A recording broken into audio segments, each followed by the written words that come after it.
engagement work in the Washington neighborhood, and we speak about that very broadly. We've done a lot of research and looking, and this idea of low-income neighborhoods and social isolation are problems, and it impacts people's health, their well-being, their livelihood. And so the idea behind the whole project is how do we invite people to engage with each other. John McKnight once said that you can judge a community's safety, a neighborhood's safety, by the number of relationships in that community. So, and working with Heidi and Laura Klavitter and many of you, we're trying to invite people out of their homes into the neighborhood to do various activities. But the one thing that we read and learned about over this period of time is that there's some general rules, I guess you would call them, or principles around engaging people around differences. So how do we make it feel truly welcome, and that we're not always doing it from our point of view or our perspective, but how do we, learn to engage others the way they would like to be engaged and be invited. And so the National Civic League has partnered with us. We had a meeting at the Convivium last fall that kind of started us, but we are looking to them to really help us think about how we go about doing this work in the best way possible. Go ahead, Corey, now that your mouth is full. And I would just add from the city's perspective, we've been talking a lot, both within our community engagement team and within our equity team, about how we institutionalize these engagement principles in the work we do. I think from some of the conversations we've had, we tend to do better when we are thinking about engagement on a very project-specific level. But when we think about kind of day-to-day, how we provide services, how we develop policies, that's when sometimes it can be harder for us. So for this project, we've invited some specific departments to think about it from that perspective, but then we also invited you all because we want to talk about how we can help other nonprofits in the community and how really we can all work together better. So the goal for today, Erin and Sarah will introduce themselves, but the National Civic League, if you remember the sessions that we had in the fall, we had both nonprofits and community members at the table to talk about what engagement looks like and expectations. The goal for today was really to focus more on institutions and kind of talk about nuts and bolts. How do we do some of this stuff? How can we work together? So Erin and Sarah are going to present first on some of the work they're doing at the National Civic League. And then we saved some time at the end for us to talk more informally as a group about kind of what resonated, but then also how can we implement those principles together. Make sense? All right, so Erin and Sarah, are you good to go? We are. Okay. All right, well, so as we said at the top, if you have a question, if you can feed it to, it sounds as though Corey is closest to the mic, or at least her voice carries well. And so if you have a question, if you could feed it to her, that would be really helpful. And failing that, there is a chat function, which we'd ask you to use. Obviously, there's something somewhat ironic about a webinar and engagement that is struggling with the listening part from our end. We are well aware of the irony and apologize for it. But we're excited about the work that we've been able to do with Corey and Nancy and others, in part because I think at no time, certainly in my lifetime, and I'm told by reliable experts who had more experience that they haven't seen a time as critical as the one that we face now, nationwide and locally, around an inability and in some cases a disinterest in engagement. And so I think it's in some ways more critical than ever, even as in some ways it may be becoming harder. So we're well aware of the challenges that face groups, communities, culture that wants to move towards engagement. And so we're going to be really honest about that in today's presentation. We're not particularly interested in sort of hyping this up as easy and perfect and guaranteed to work every time and, nothing will ever go wrong. We sort of have more respect for folks who are doing this on the ground than to pretend that everything's always easy. Just a small bit of background about us. So Sarah and I work for the National Civic League, which has been around since 1894. It was founded then by Teddy Roosevelt and a series of other small p progressive reformers, Louis Brandeis, who went on to become Supreme Court Justice, and so on. And initially it was focused primarily on kind of structural good governance issues. And we've since come to realize that while that is absolutely essential and still part of what we do, that at the heart of our contribution is this notion of civic engagement, is bringing together institutional, structural efforts with people whose daily lives are most affected by those. And so, we now see our mission less as being a sort of champion for good governance, though obviously, like I said, that's critical.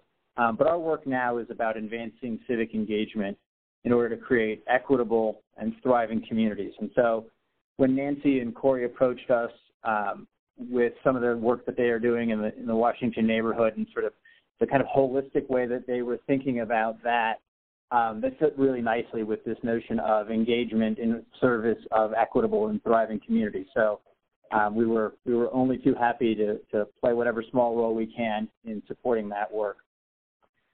So as I said, I think the current context makes this work more critical than ever before. I think it's easy at times, even in communities where you're making progress, to feel as though we're more divided than ever before. And I think, it's one of those sort of difficult situations where the bigger the gap, the more critical it is that we step into it, that we make ourselves present, that we sort of have the courage to act, even as it sometimes becomes more difficult. I think in order to sort of turn things around, we're going to need to have a measure of bravery and humility, and maybe an equal measure. So given that current context, we talk about engagement as a fairly specific thing. So unfortunately, the word itself can be used in all kinds of different ways. Obviously, everything from, a commitment to get married to, some people will talk about engaging clients as, just making sure that it's easy for them to find, a given product on the shelf, or people will talk about it as marketing, and so on and so on. For us, we think of engagement as the process of learning from and collaborating with residents to make decisions and take actions to improve a community, right? And so there's all these other things which are absolutely essential that government organizations, institutions do that are, well, as I said, really valuable, but which we wouldn't necessarily fit our notion of engagement. So this is not an argument that those are irrelevant. It's just to try to draw a distinction about what we're talking about here today. So one way of breaking it down is sort of the what is it and what is it not. So we think of engagement as starting with the public as an expert, in their own lives, in their own experience. So you can see the sort of distinction in this slide where in terms of sort of communications, marketing, sometimes public education efforts, like sort of public health efforts, have this breakdown where we have information that the public wants or needs to know. So we are the producers, we're the sort of the authors, we're the creators, the public is an audience. And where we speak from a position of authority and expertise, and the public are recipients of our expertise. Now, that is true in a whole host of really critical places, right? So when a public health professional says, look, one of the best ways to stop spread of disease and infection is washing your hands, that's a perfectly appropriate use of communications, marketing, education, right? But that's different from what we would describe as engagement, right? So we're thinking of engagement as the public has things that we need to know and that we are seeking that. They are doing us a favor by sharing their knowledge. And that doesn't mean we have to give up our own expertise, but it's a really important mind shift from we're doing you guys a favor by letting you have a voice in this. We could just as easily do it on our own and it would be great, to, if we want to get this right, if we want to really see things turn around in Washington neighborhood, we don't know everything we need in order to make good decisions, in order to play a critical role in that community. They are doing us a favor. When they share information with us, it is helping us to make better decisions. That shift between, we're doing them a favor versus they're doing us a favor is really critical. And we'll sort of come to that in a couple of different ways throughout this. So we've already hit on this a little bit, but so why does this matter, right? I mean, why is it worth spending an hour, to say nothing of the time we hope you spend outside of this webinar thinking about this? Well, there's some pretty basic ones, and then there's some sort of deeper ones. So the basic stuff is, you're going to get more information, you're going to get more perspectives, you're going to understand the context of the communities in which you work better, right? If you think about any product, people want to know about the market and the context, and we're not thinking of it as a market here, but some of the same ideas apply, right? If you want to know how people are going to interact with your program or your effort, it makes a lot of sense to talk to them, right? You're going to be able to make better decisions with more information, and particularly with information that comes from the very people most affected by the policies and the programs and the approaches we're taking. It's also a really important factor in identifying things before they become at a sort of a sticking point, right? So, you can imagine if before some of these things that seem like they came out of nowhere, if we had done some more engagement, if we had a better sense of the pulse of the community, if people had a deeper sense of trust, those issues might have been raised earlier. They might have been raised in a way where it was easier to make some progress on them. It might have been a situation where there was a little bit less heat and a little bit more light, so a little bit more, room to sort of make some decisions without it becoming adversarial. These are all sort of critical reasons for spending time and thinking about engagement. The last two I would talk about are that it does build this sense of trust, right? People, if you can continually demonstrate that you've taken what they've said and reflected it back and it helped make decisions with it, that builds a sense of trust. And ultimately, the capacity you build, people's ability to engage with one another, the trust between and amongst organizations, people's comfort with dissonance and sort of potential conflict, all of those things can be mustered in service of any number of issues. So you may be doing it in order to build stuff within the Washington neighborhood, but those same skills, capacity, trust, and norms are going to be useful for everything from negotiating what the speed limit should be on a given road to, what's the profile of regional education efforts. So that's sort of why it matters. Now let's get to the hard part. So if it's so important and it's so useful, why isn't it something we do all the time and do it perfectly? So here's the sort of the tough love part of it. So here's the thing. Most of us weren't hired for our expertise and engagement. So if you were in the planning department and you got your certificate as a planner, my guess is that you didn't get hired because of your great demonstrated experience and engagement. Rather, you were hired for some specific task, right? A lot of us have engagement as an add-on, right? We started 15 years ago. We had job title, A, and now over time, engagement has become part of that. And so let's just admit that that's hard, right? That's not necessarily what we said we wanted to do initially or trained in. And let's just be honest, some people are actually introverts, and that's okay, right? So it can be difficult because of those reasons.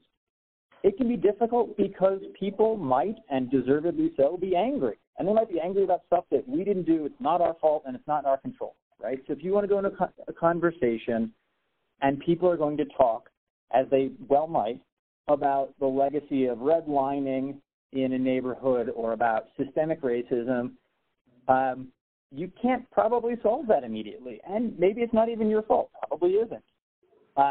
And so we don't naturally want to go in situations where people are going to tell us things we don't want to hear, be angry with us, and we can't solve it. So let's just own that. Let's just know that that's a factor and think about what are ways to support people doing engagement, getting over those humps. It also means if we go off and engage that we might need to give up some control and certainty, right? People love surveys because I can write it at my desk. during work hours. I can do it all by myself, and then I just send it out into the community, and I never have to talk to anybody. And it does work while I'm sleeping and playing with my kids, and I don't have to worry about going there and facing difficult emotions or saying, what do you think? And then not knowing for sure what's the answer. Write a survey. I select the 4 responses you're allowed to have. In good engagement, I may go out there and you may say, I appreciate your effort, but, really the problem is something all the way over here. And, and now you have been exposed to that, and it's tough. You want to take action on it, and that wasn't always part of your plan. And lastly, and I think it's important to acknowledge this, it's tough because people who do this kind of work professionally are often asked to be at meetings outside of work hours. It means potentially missing time with your kids. Those are real sacrifices. And so I don't want to pretend as though the barrier to engagement is just, you guys don't know enough, and as soon as we tell you all of the brilliant things we're going to tell you, it'll be easy and obvious. There are real barriers. And the sooner we're willing to talk about those, the sooner we can sort of work through it and figure out how do we move forward. Does that make sense so far? Just want to make sure that this is all sort of relatively straightforward. Makes sense. Okay. The only thing I might So, add, Just a second, Erin. I think when we talk about why engagement matters, I think engagement matters just for the sake of engagement. I get that, it builds trust and it does all these other things, but I think to build community, to have a thriving neighborhood, there's just value to engaging just for its own, what do they say, virtue is its own reward, so just saying. Erin, could you hear that? I think so. It sounded as though someone, maybe Nancy, was saying that there is a value to it sort of in and of itself, that it is a benefit even if it doesn't produce external effects. Is that correct? Yeah. So I wholeheartedly agree. And so this next slide starts to talk about those. And if you look at the end, I think one part of that, so the idea that we genuinely want to create better outcomes for our community, so that speaks to this outcome approach. But I think it's also the case that people, both those who are doing this professionally and those who are in the community being engaged, I think people have an innate desire to be a part of something larger and more dynamic than themselves. I think people want to be connected to one another. And you see that throughout communities and throughout human history, and that engagement is a way to do that. It is a way to do something that feels right when it's working. And so, we're going to talk about some of the more tangible benefits, but I do really think that some of it's a reminder of why we got into this work in the first place. It's about the feeling of watching people from diverse backgrounds come to, some notion, some understanding of one another, and to sort of see potential. And that's exciting, intoxicating even. Along with that, I think one of the things is we don't talk about it a lot, but I think that for a lot of professionals, people doing programs, engagement gives you license to be creative, to fully use that expertise, right? So rather than shelving expertise and saying, well, let's just have the public tell us exactly what to do, it's about marrying up new information from the public, and then you get license to use those technical skills, right? So if you are a landscape architect and somebody says, the real challenge is that this community isn't built for folks in wheelchairs and it really doesn't speak to our history, as a community, then now you have this charge. You get to figure out a creative way that fits Dubuque, and it's not just sort of template A, building B. It's you're sort of being allowed to use that sort of higher level thinking. So I think that's an important thing that we sometimes ignore. So how do you overcome these barriers, right? So some of them are really technical, and some of them are kind of more cultural. So I think the biggest is a mindset shift, which says, look, this is a chance to sort of unlock creativity. It's a chance to do meaningful, good work, and that going to the community isn't about doing them a favor. It's about being on the receiving end of a favor. And that sort of mindset shift takes time and it takes reinforcement. That's why I'm excited that you guys have this group together. Other sort of more tangible things are it can be really important to offer staff flex time or some sort of flexibility if they're taking on a lot of meetings after work or on weekends. I think that's a thing that a lot of organizations do already, but I think can be strengthened. I think it's easier to overcome some of these barriers if we start our engagement efforts small. So we don't start with the hardest problem on the biggest stage. That's a sure way to get whatever tension and anxiety ramped up. So start small. Set realistic expectations so that at the beginning of the meeting, instead of telling people, we're going to solve all of your problems and I'm going to do it tomorrow, be honest. Here are some of the limitations, and that way you've sort of given yourself an out if things get way out of hand, and you've said, look, this is all we can do. I would work in pairs. I would, find somebody who's good at it and watch them, and then I would ask for help. I would ask for help from my partners, from others in the community. I think asking for help is a sign of respect, not a sign of ignorance. So with that, so those are some of the sort of the challenges and why it matters. I'm going to hand it over to Sarah, who's going to walk through some of the keys to actually doing this work. Great. Thanks, Aaron. So as Nancy had spoke about before, Aaron and I had the pleasure to finally come visit Dubuque, and we were able to work with a group of residents and some nonprofits and city people in the Washington neighborhood to kind of get a sense of what engagement means to the people in that neighborhood, how they define different things, and what are the big principles or key elements that they think is important. So this list that we're going to go over here, there are 7 different principles, and it comes not only from the National Civic League's work around the country, but it's also really rooted in the language and ideas of Dubuque residents. And these 7 principles all work together. We're going to go through them one by one, but these are really there for you guys to internalize. And as Corey said, you guys are really good at doing it on the project level. And we've obviously seen that here at the National Civic League through your All-America City Award wins. But by really bringing these principles into your everyday work, it's going to become easier, it's going to not seem like an add-on, and it's going to flow through everything that you're doing, not just project-by-project basis as something to check the box. So our first one, and we would argue the most important, is engage to learn, not just to confirm. So the biggest question that you should start any engagement effort is what are we trying to learn, and who do we need to talk with to learn that? So we know that the community has information and experience and that the public is an expert in their own day-to-day lives, and you need to know those things in order to solve things sustainably. So you'll hear this over and over. You've heard Aaron say it. I'm going to say it. You'll hear Aaron say it again. But, the real bread and butter of engagement is including the people who are going to be impacted by your plan, decision, policy, initiative, in an engagement around that.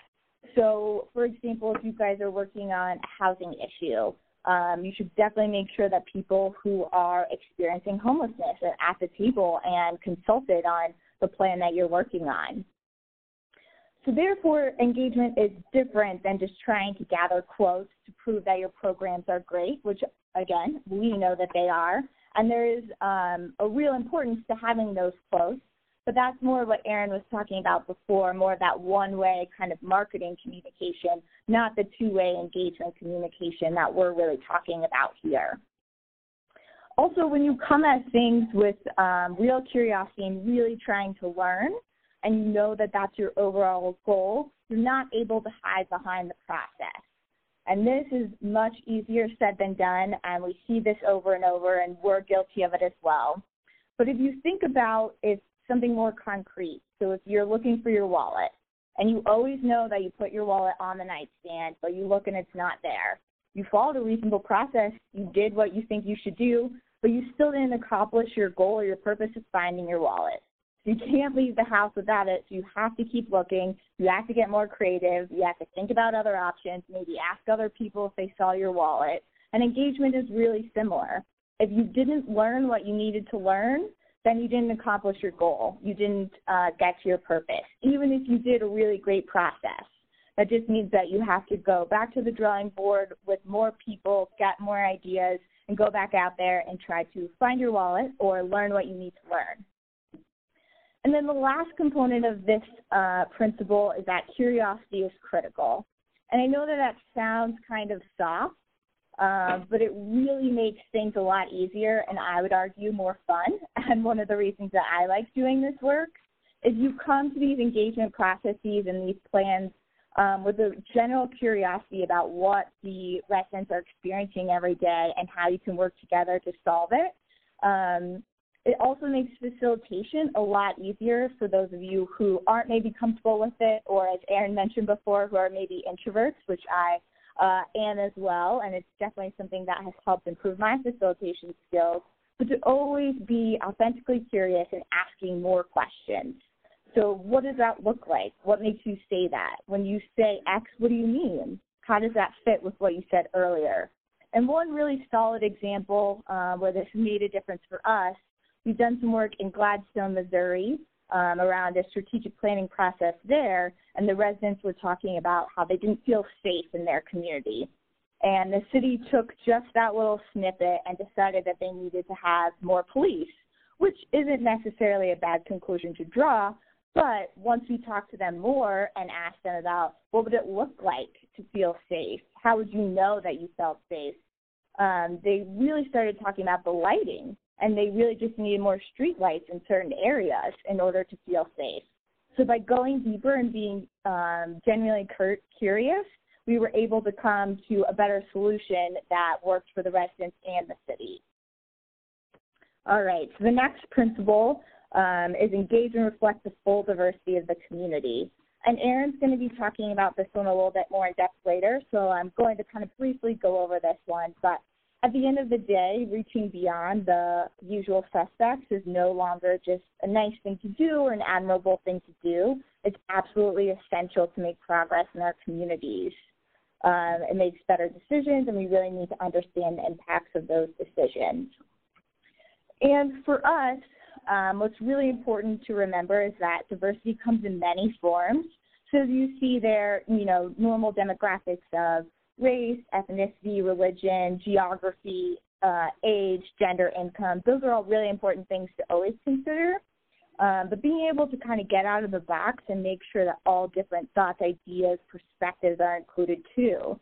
So that can mean, what do long-term residents think about this solution as opposed to new residents? What about those who are experiencing mental health issues? Do they have a different take on this issue?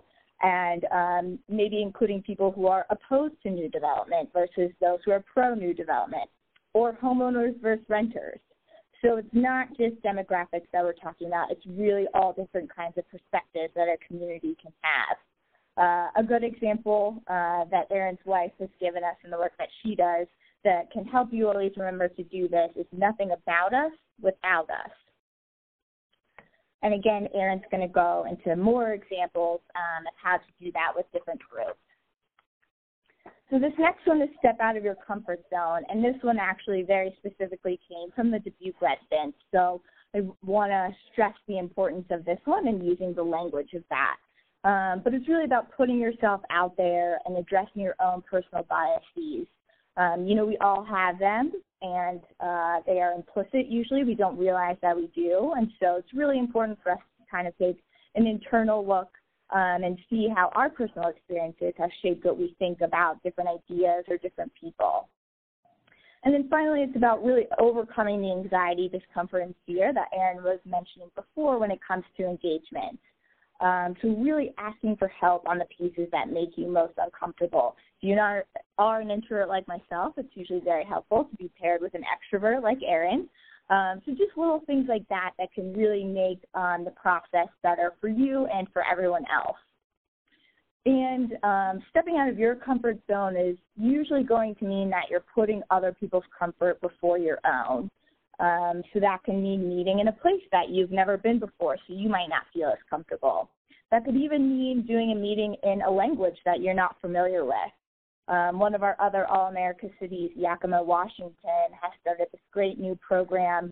Half of their population is Latina, and they had been having meetings in English with Spanish translation, but they noticed that people weren't staying engaged after that. So they switched it and started doing meetings in Spanish with English translation. And that really helped English and Spanish speakers stay in the room together and get to know each other. It allowed the Spanish speakers to more meaningfully engage and not have that kind of lag in that comes with having an interpreter. And it really allowed the English speakers to understand why it's so difficult for the Spanish speakers to stay engaged or even to navigate just the daily struggles of going to the grocery store or coming and talking to the city or filling out a form. So it's just little things like that to get creative, to step out of your comfort zone that can make a really big difference and to really move forward to help build strong relationships, which takes us to our next one, which is engagement is relational and not transactional. And I'm sure that you all know it takes a lot of time to build trust, but it can be taken away in one swift action. So we know that this is a difficult thing, and especially now that trust is in short supply, engagement is even more critical than ever. And as we were talking about before, it's really tied to the comfort level. And so that can also include, where you're meeting, as I mentioned before, and I know Nancy and Corey are going to go into that a little bit later on different pieces of site selection and how that could make your relationship stronger. And lastly, it's really important to not show up just when you need something, which is often the default, and especially can happen if you're just doing it project by project and not really making it a part of the full culture. One example is an organization that we've worked with in San Diego. They were trying to address the heart issues with a neighborhood that was predominantly African American, and a lot of people had come in and done studies on that neighborhood and then left and didn't engage with them any further. So this new group that was coming in knew that they had to spend a long time making connections and building trust, even though they weren't the ones that lost the trust in the first place. So that's always something to remember, as Ann spoke about before. Even if it's not your fault that the trust isn't there, in order to get what you need, you really do need to be authentic and show up there over and over to build that connection and help get the engagement that's going to make the community stronger. So the next one also came directly from the Dubuque residents, which is be genuine and treat everyone with respect. And again, this one is, fairly understandable, just engaging with integrity and empathy. I think that the Yakima story also really speaks to building empathy. Staying connected to the streets, that was specifically from Dubuque residents, and then recognizing people's dignity and meeting them where they are. One thing that we find a lot in engagement is that people try to teach or explain something from the city or institution's expertise before people give their opinion. And although sometimes that is necessary and important, it really sets up this imbalance of power. If you truly believe that the public is an expert and has information that you need in order to move forward, you're going to let them start and speak from their personal experience to kind of give them the strength and the confidence that they have something to add to, instead of making them feel like they aren't smart enough or experienced enough to participate by having to teach them something before they're allowed to give their opinion. And then second to last is set reasonable expectations and deliver. Again, this one's pretty straightforward. Under promise, over deliver. Where you do have key restraints, be honest. For example, here in Boulder, Colorado, they have a height ordinance. So when they ask people to imagine what kind of downtown they wanted, they have to mention that limit. And if they didn't, they'd just be setting people up to fail. So those key restraints are important to let people know. It would be like asking people where they want to go for dinner, knowing that you had already chosen the restaurant. So sometimes it's good to be super honest about, well, we know that we're putting the park here, but here are the different options or the different menus that you can choose from to include in the park. So being really honest about what's already been decided is always important. Also being clear about how you follow up with people, letting them know beforehand, we're going to email this out and let you know how we're going to use it. We've seen a lot of cities who include all of the notes and inputs, from different engagement pieces, and the appendices of reports are on the website so people can actually see that what they have said has been recorded. And then lastly, always, always celebrate your success. That is the biggest piece of follow-up that people forget. If you did the hard work and engaged and made something happen, make sure you follow up with the people who brought it up in the first place. So if someone said that a certain park is always overflowing with trash and you updated a maintenance schedule to address it, be sure to let them know. Be sure to advertise that you followed up with them and did what they asked. And then lastly, make room for the community to lead. So again, the bread and butter of engagement, really that co-creation and doing with and not for, letting the community own their action and let things evolve organically, but still coming with a constructive mindset. So again, if there's a height limitation or something like that, being open and honest about that. And just remember that it may not be the program that you would have built, but it's going to be a better program because it came from the community. And it's also going to save you time and resources on marketing or outreach for a new program that already has the buy-in from the beginning. So with that, I'm going to turn it back over to Erin, unless anyone has questions about these kind of overall or guiding principles.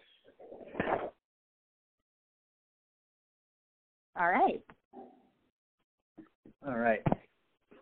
So as Sarah mentioned and as I mentioned at the top, the new normal that we need to get to in terms of engagement is beyond just, well, we ran a reasonable process and for the sake of argument, no people of color showed up, so the conclusion we must have is that they must not care about their community.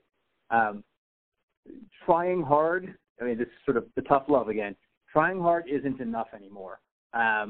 So if we find that we're seeking to learn from the full diversity of our community and we continually find that we are unable to reach people of color or low-income residents, we can't just hide behind, well, we tried really hard. We need to think differently and we need to figure out a way to strengthen that. That doesn't mean we have to be perfect or that we have to hold everything up until we get it just so.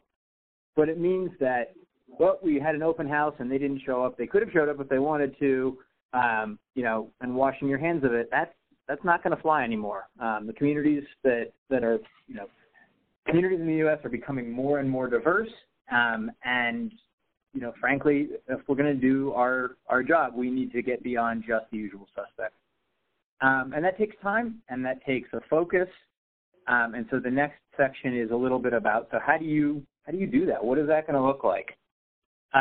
Again, I'm a big believer in recognizing reality, and so some of it is not always the most pleasant, but I think it's important to sort of come at this with open eyes. So it will probably take more effort to reach out to those who have traditionally been excluded than those who are always there, right? There's a reason, that it takes more work, and that's because, you're basically going to have to make up for some of the actions of people who went before you, who didn't do as good a job of including marginalized populations.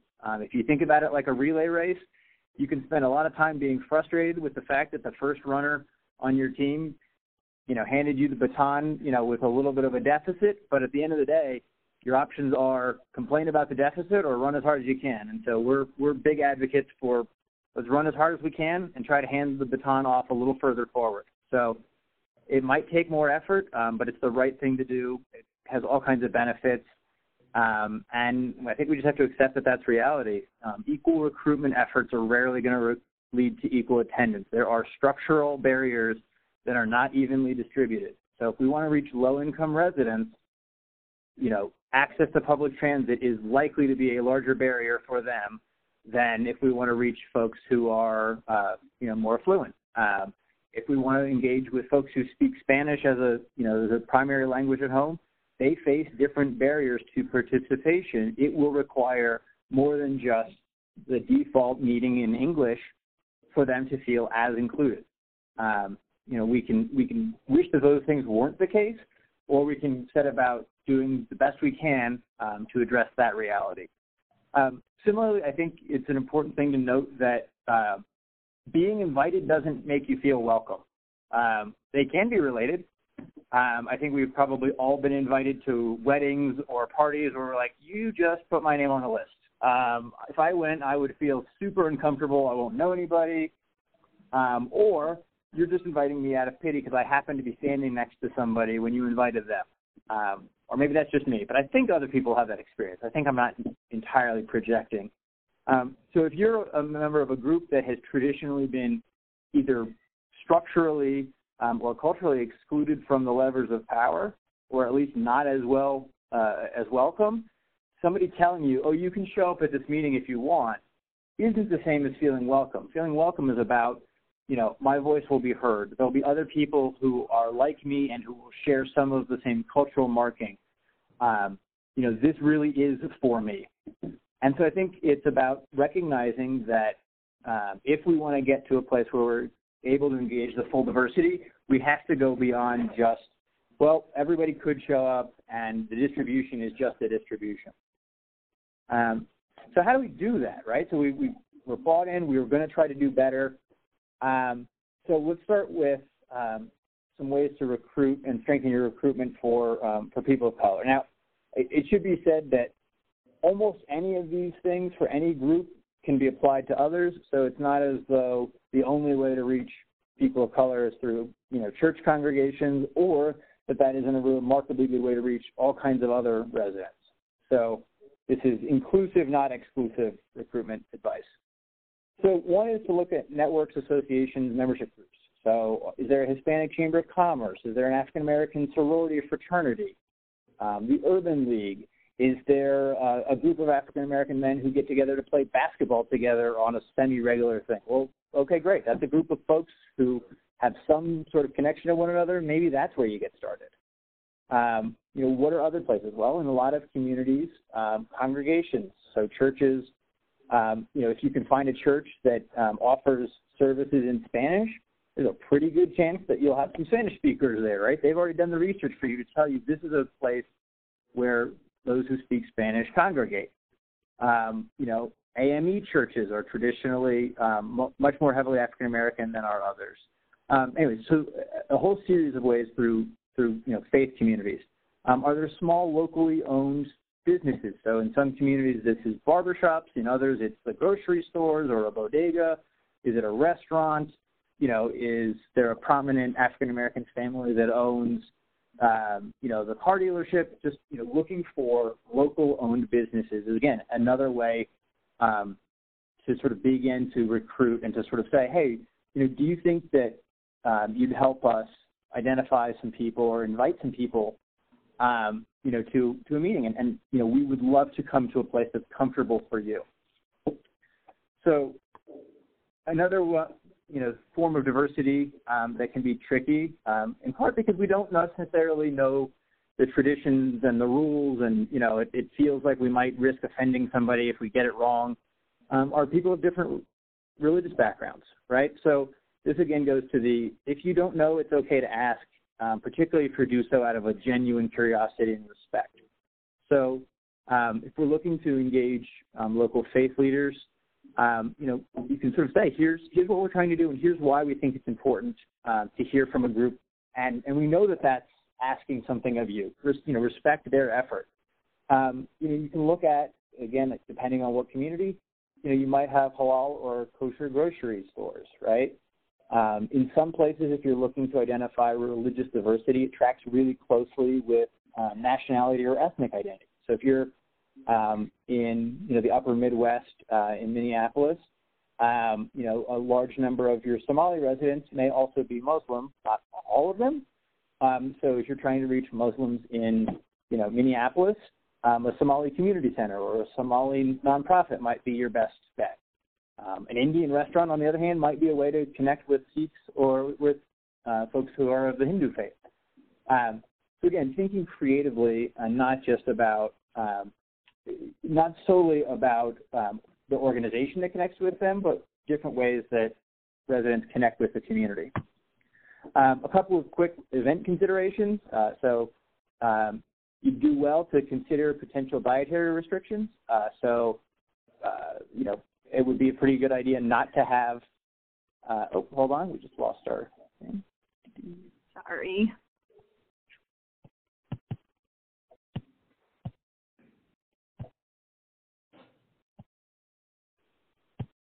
Yeah, all right. So again, having lived in the Midwest, hog-based, get-togethers may not be the best way to start your religious outreach to Jews or, Muslims. So think about dietary restrictions. Before you select a date, do a quick search on relevant religious holidays. Again, another sort of thing that can be easy to forget when we're saying, oh, it's Friday afternoon, seems like a great idea. Let's just do that. If you're targeting observant Muslims, please consider timing breaks during the session to align with prayer times. You can look up the different prayer times on the link there. And again, ask, so somebody may be able to tell you, the local imam may tell you, look, we don't tend to have the most observant when it comes to praying 5 times a day, but people really do keep halal, so you don't need to worry as much about the breaks, but it's absolutely critical that you consider some of these dietary things. People will, if you're genuinely interested in engaging, people will make room for you to help bring their community into the larger conversation. Another area that people find difficult, and understandably so, is youth recruitment. So how do you, it can be tricky because, they're sort of half adults in some cases and half not. So what do? You're going to find that most youth will feel more comfortable with friends around. So if you're doing a targeted invite, make sure that it's clear to them that they can bring friends. If you're engaging with them beforehand, check in, say, hey, do you have a ride? Are you able to, are you and Joe coming together? Places to sort of connect and invite, there's obviously a ton beyond this, but for sort of civically minded folks, it's a good idea to start sometimes with Boys and Girls Club. In Dubuque, it may be that plus 4-H. You can do student government groups, local colleges and community colleges, youth advisory boards, school civic teachers, the local school GSA, Gay Straight Alliance. There's all kinds of different groups. And again, the key is, as with any group, is to sort of think about engaging them in a way that's relevant to them. So for these kinds of events, usually we come into a room and say, hey, go sit with somebody you don't know. And as adults, that's a pretty reasonable thing. But what we just said about youth is that they want to be with their friends to sort of feel more comfortable. So don't make them split up. If you're planning an event where you want to have a lot of youth involvement, involve the youth in planning the event. That's a big plus. One, they're going to be able to speak with authority to their friends about why you should do it. 2, it's going to feel more relevant. And 3, they're going to feel more comfortable. So other, kind of ways to do it is there's a model called Photo Voice, which allows kids to sort of take photos of things that are important and use those photos as a jumping off point. You can do poetry slams. You can do visioning workshops. There's youth summits. There's all kinds of different ways that with some support, youth can take ownership of engagement and really drive it. And it's something we don't often give them room to do. For recruiting folks in the LGBTQI community, again, local GSAs, PFLAG chapters.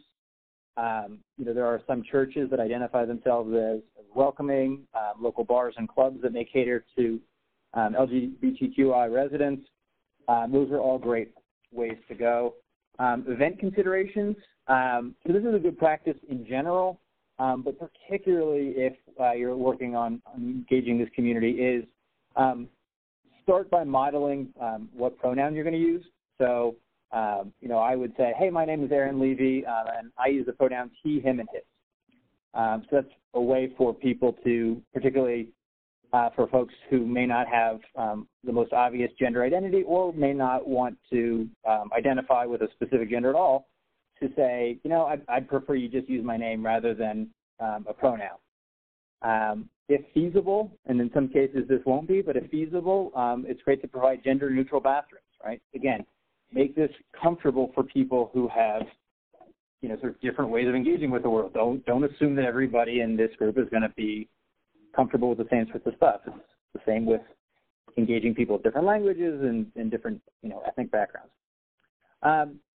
Another group that we often struggle with are renters or low-income residents. Now, obviously, those are not always the same. There are many folks who have low to moderate incomes who are homeowners, and there are many renters who are themselves affluent.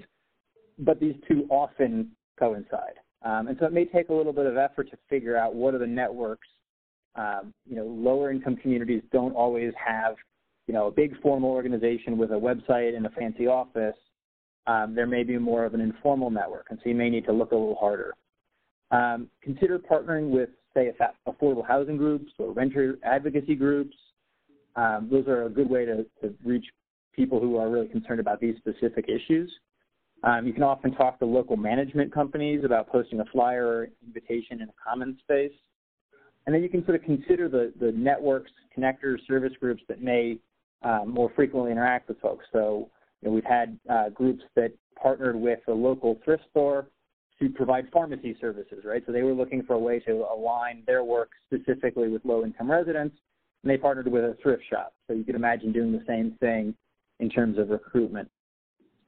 And then finally, recent immigrants are those with limited English. So again, this will draw on a lot of the same things that we talked about before, but particularly for folks whose legal status may be in question or of great concern, you're going to really need to build a lot of trust to start with. Asking them to come to a formal meeting with the city is probably going to be a non-starter without doing some groundwork.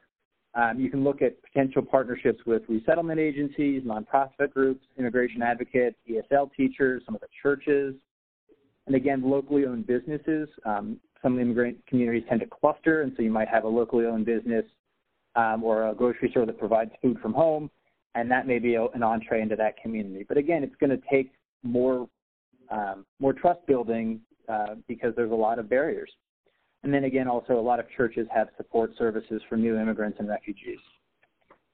So let me stop there and get a question or two.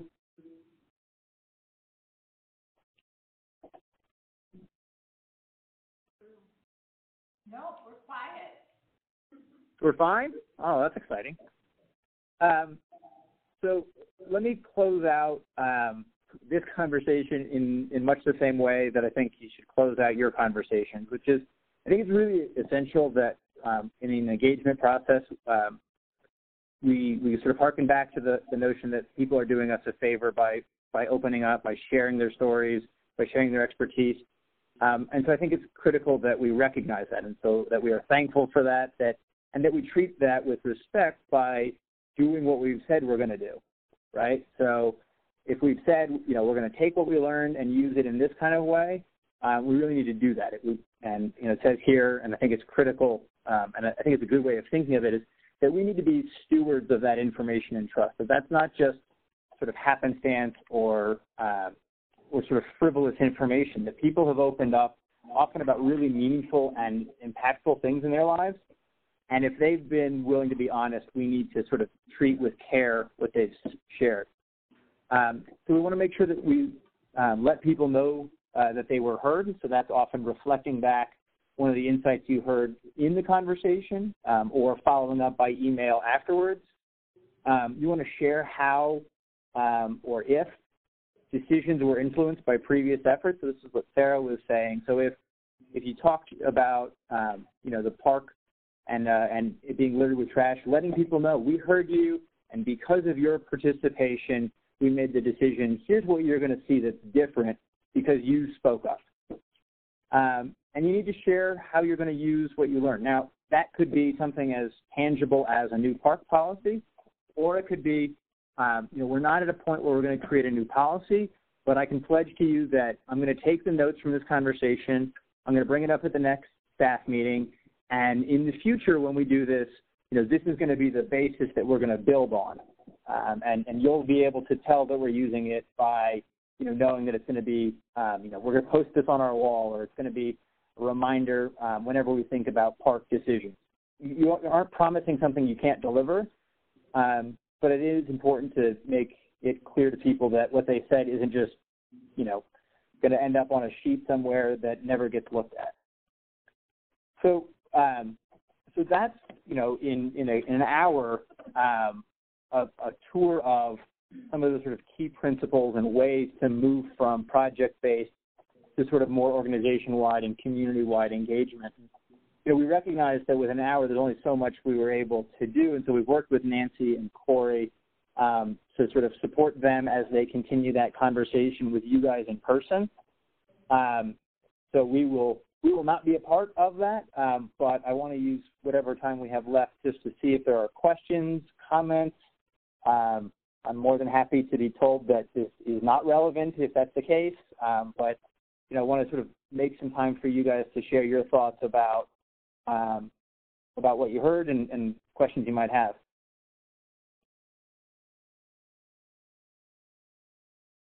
Aaron, I've got a question for you. This is Corey. We've talked about, when we looked at those key principles from the city's perspective, I mentioned our community engagement team and how we're really trying to define a set of core principles for how we operate as an organization, which I think is one step. Do you have any advice on or suggestions that you've heard from other communities about how you start to talk about those principles across organizations and with the community so that when we, it's not just, oh, this is how the city operates. This is how we operate as a community, whether it's the neighborhood association or the school district. I think the more we all have those same expectations of each other and the public knows that's what their expectations are, the better off we'll be. Yeah, no, I think that's very much true, and I think as a down payment on that, the kind of work you're doing here by bringing people together from different groups is the first step that I would recommend. Some of it is going to be a matter of, there are going to be some people who don't want to get on the bus, and all you can do about that is make the bus as attractive as possible, but don't hold it up for anybody. So if 3 of your departments are on board and you've got 2 nonprofits and, half of the chamber, great. Those groups should be talking and should be reinforcing those messages when you do have success that's a reflection of those key engagement principles or that way that you want to work, call it out. So I'm a big proponent of, what gets attention is sort of a reflection of what matters. So if, for instance, the city e-letter or the city, community calendar only talks about, programs and metrics and numbers, that sends a pretty clear signal. If some of it's focused on here's a way that residents were engaged and here's what they said and here's how we use that, that sends a pretty clear signal that that's something you value. You can go internally down to, what kinds of trainings do you require? What are the performance metrics that you use? When you hire people, is that something you consider? That's more internal, but between and amongst the organizations, you got to find the people who are ready to roll and not wait for everybody else. I think getting everybody in coordination is almost impossible. You need to sort of start building that culture, and they're going to sort of buy in or not. And eventually, over time, it becomes obvious that the groups that aren't effective. The groups that aren't a part of this aren't seen with the same relevance.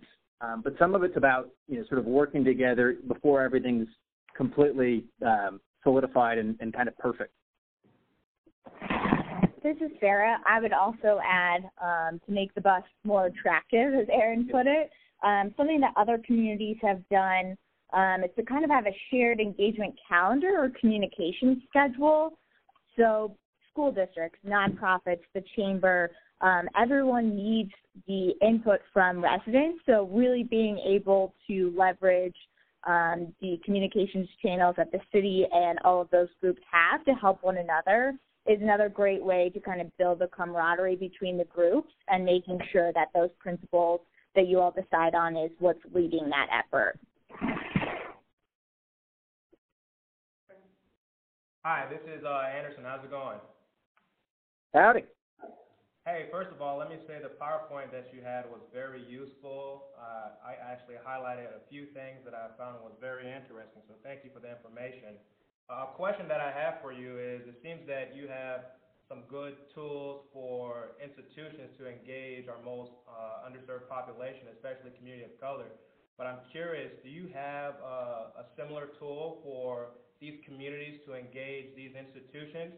As an African American in the community, one of the things that I've highlighted to some of my colleagues, especially in this room, no one has ever gave me best practice on how to engage the institution. It's kind of I jump in every single day and trying to figure it out. So do you have a model, and do you have communities who are best practice per se that we can model after?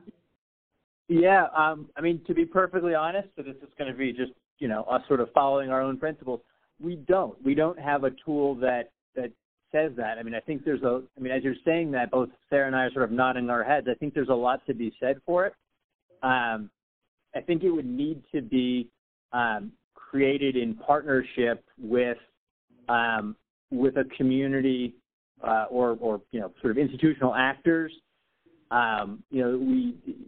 We know a lot more about engagement than we know about how it works best to sort of fit into an institutional structure. So, and that would be a fascinating project to take on with, the city of Dubuque and maybe 2 or 3 other, maybe a library and maybe a United Way or maybe another city. Because what we don't want to do is create a guide that says, the problem is the community isn't doing it right, and community should just, kind of suck it up and engage in whatever way the city wants. So we'd want to work with a city like Dubuque that's really thinking about engagement, so that it's a guide that's sort of saying, when people are offering you an opportunity that's genuine, here's how you can be engaged, and here's how you can sort of step forward. But that's a really fascinating tool to consider building. It's not one we have, though. Thank you. So Thank you. That's a great idea. Aaron and Sarah, this is Nancy. Thank you so much. I, too, appreciated the PowerPoint and wonder, is this something, I have a sense that for the whole room, that we were kind of singing to the choir here, but I'm sure we all picked up a few tidbits and a few points.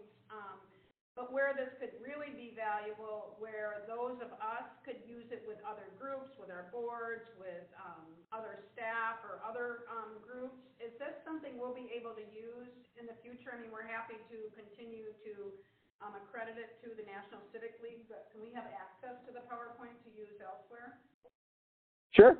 Yeah. So what we're doing is we're recording this, so you'll have the chaperoned version, but we're also happy. We'll take out the notes because we have random notes to ourselves in the slides. But yeah, we're happy to share that with you guys. And again, as long as you're willing to keep the attribution on it, yeah, go forth and do good. Share it with whomever it will be helpful with. And we'd love for you guys to take that and have that be a useful tool for you and sort of preaching to the interested, if not converted. I have one other question. Have you done any work on measuring the impact or the outcomes of community engagement? Say more. Do you mean like do we have examples of where it works, or? Well, more like, okay, so I'm working with Matt Leninger from Public Agenda right now. And so, for instance, we go into the Washington neighborhood. Is there a way, and are you familiar with like pre-engagement, post-engagement? So we don't always just engage to get information or to do a survey, but we engage for engagement's sake, just to build community. And it would be interesting to know how effective we are. So if you could ask people at the front end, do you feel welcome in the community? Do you feel like you can, when you're invited to the B branch to a festival, do you feel, so are there any tools that you know of that can help measure how we're doing when we launch these initiatives?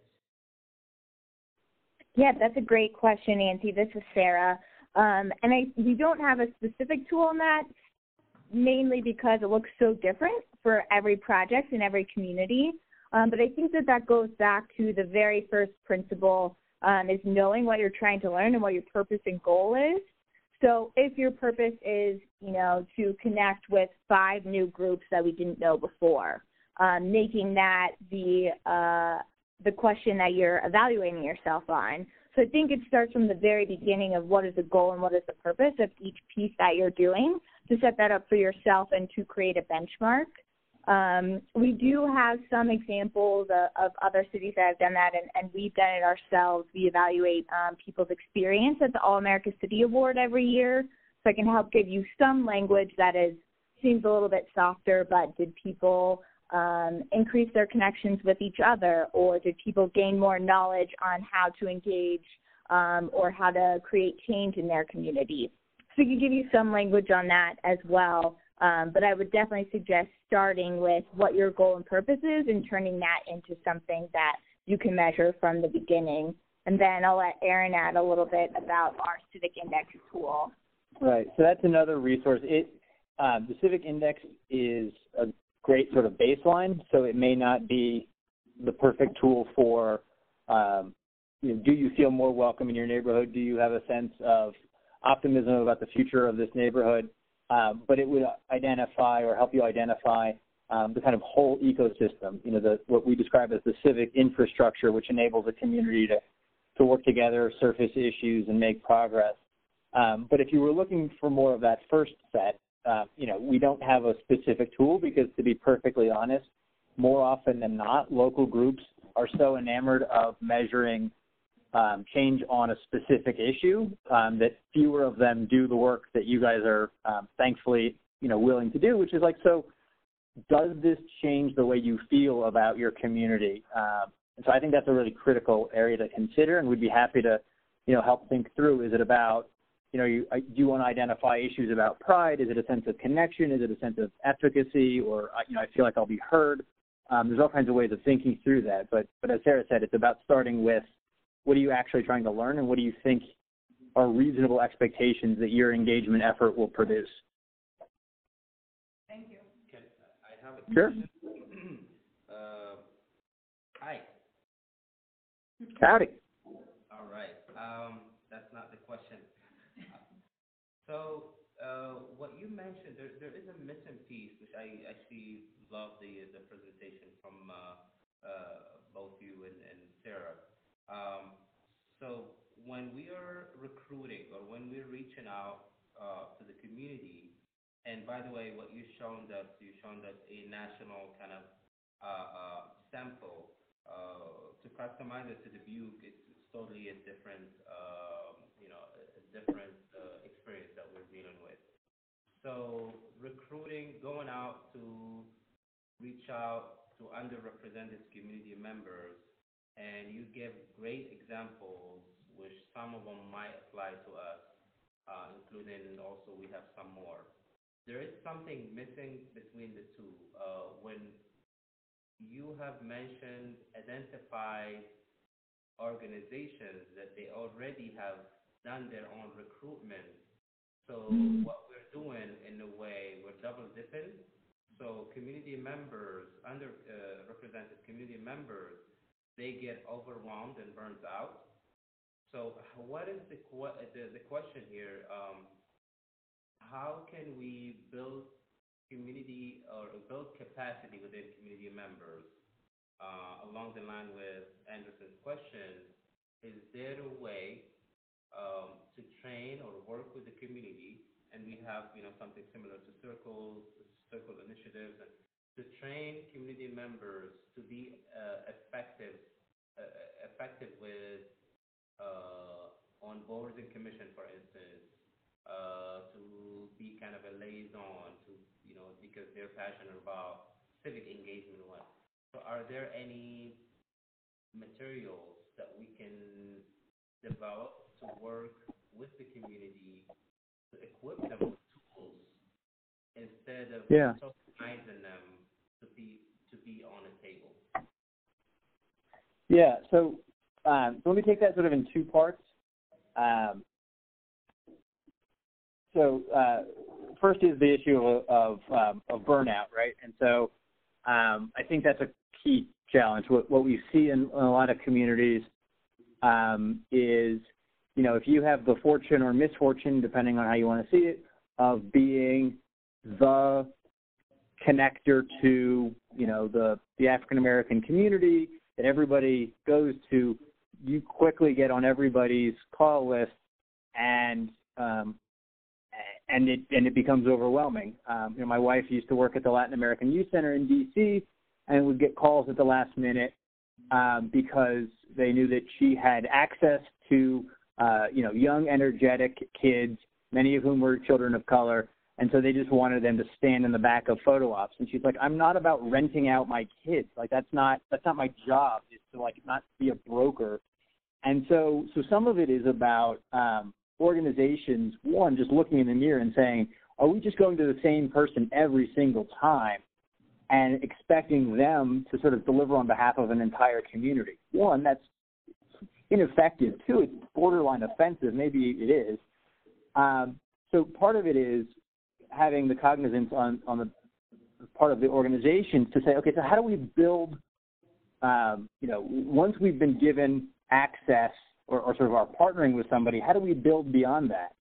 How do we see, so let's say that, somebody is kind enough to invite you to their church group.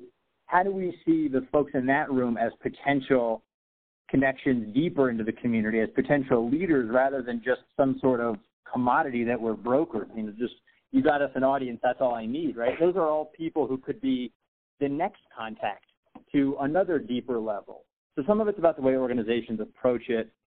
I think some of it is about the way that we label or sort of identify who's an appropriate leader. And so, if somebody, shows up in a suit and has a business card, that sort of goes a long way towards, increasing the chances that we're going to see them as an important leader. But that's not necessarily indicative of their, role in the community. And then lastly, I think in terms, and this is sort of where the two questions I see are related, is, if you want more folks on boards and commissions representing a greater diversity, a couple things. One, you may need to look for different skill sets, right? So if you keep looking for people who look exactly like the previous board members, if that's the way you interview and say, is this person like John Anderson, who was just on the board and was the vice president of the local insurance agency, a white guy from Rotary, and you're interviewing and that's your standard, it's probably unlikely that you're going to pick an African-American woman from a lower to middle income family, right? Because they don't look like what you think is, appropriate for your board or commission.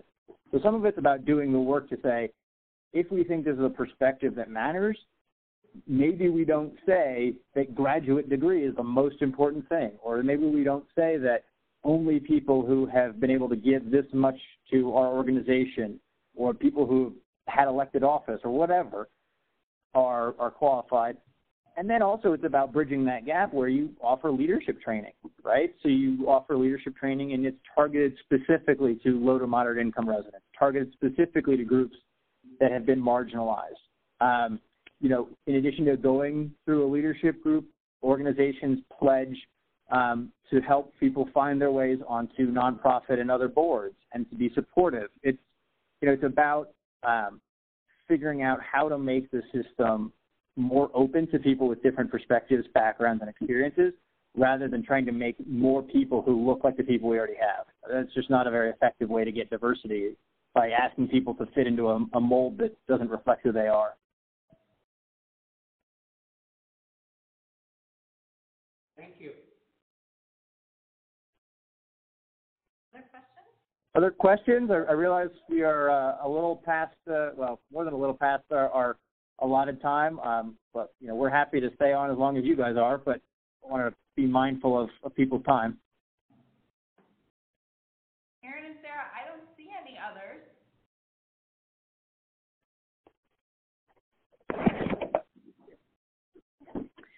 This is Sarah. I also know that some of you in the room, including Corey, are signed up to come to our conference in June, which we're very excited to have some of you people here. So just wanted to let you guys know to make sure that you find Aaron and I. We'd love to talk to you guys more. And if you're going to be there on Saturday, Aaron and our president, Doug, are doing some more in-depth workshops on the Civic Index, which Aaron was talking about before, and on the All-America Conversations Toolkit, which is where we get a lot of this presentation material from. And then finally, we're also going to have our other colleague, Carla Kimbrough, give a presentation on our racial equity programming. So we're really excited that some of you are coming to join us, and please be sure to find us so we can actually meet you all in person who we haven't had the pleasure of meeting yet. Awesome. Looking forward to seeing you guys. Perfect. Well, thank you guys so much, and we'll turn you over virtually to Corey and Nancy. But thank you so much for your interest and for the great work you guys are doing locally. It's a pleasure to get to be, even at a remote distance, connected to some of the work you guys are doing. So thank you so much.